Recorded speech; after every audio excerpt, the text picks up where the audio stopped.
स्वागत है आपका एबीपी न्यूज में। नमस्कार, आपके साथ मैं हूं पल्लवी त्यागी। 1993 के मुंबई ब्लास्ट के दोषी याकूब मेमन की फांसी को लेकर विवाद खड़ा हुआ है। याकूब फांसी के खिलाफ फिर से कोर्ट गया तो उधर फांसी को लेकर राजनीति भी शुरू हो गई है। इन सबके बीच पूर्व रॉ अफसर का लेख सामने आया है जो याकूब की गिरफ्तारी के ऑपरेशन को कोऑर्डिनेट कर रहे थे। न्यूज पोर्टल rediff.com के लिए 2007 में बी रमन नाम के रॉ अधिकारी ने एक लेख लिखा था जिसमें उन्होंने याकूब को फांसी की सजा नहीं देने की बात की थी। रेडिफ के लिए लिखा लेख 8 साल तक नहीं छपा था, लेकिन फांसी विवाद के बाद उनके भाई की इजाजत से रेडिफ ने उनका लेख छापा है। वी रमन रॉ के काउंटर टेररिज्म डेस्क के मुखिया थे। याकूब और उसके परिवार के सदस्यों को कराची से भारत लाने के पूरे ऑपरेशन को उन्हीं की देखरेख में चलाया गया था और वो इस फांसी के खिलाफ थे। पूर्व रॉ अफसर याकूब वाले ऑपरेशन को वो देख रहे थे, उसके मुखिया थे। 2007 में रेडिफ के लिए जो उन्होंने लेख लिखा था वो अब सार्वजनिक हुआ है।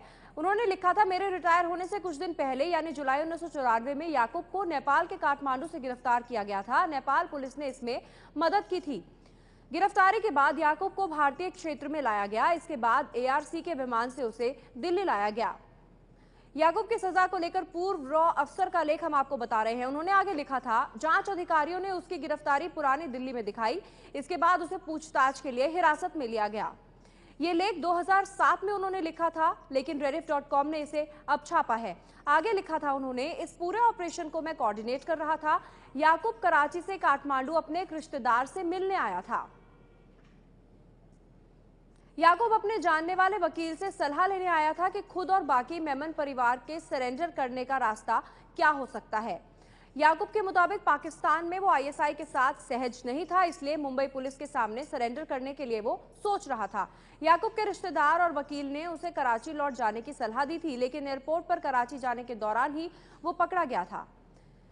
ये पूर्व रॉ अफसर का लेख 2007 का है जो अब rediff.com पर छपा है। आगे उन्होंने लिखा था, याकूब ने जांच एजेंसियों को मदद की।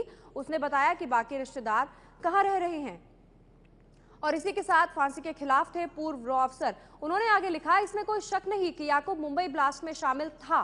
सरेंडर से पहले उसने जो किया उसके लिए उसे फांसी मिलनी चाहिए, लेकिन काठमांडू से पकड़े जाने के बाद जो हालात बने उससे उसकी फांसी की सजा पर सोचने की जरूरत है।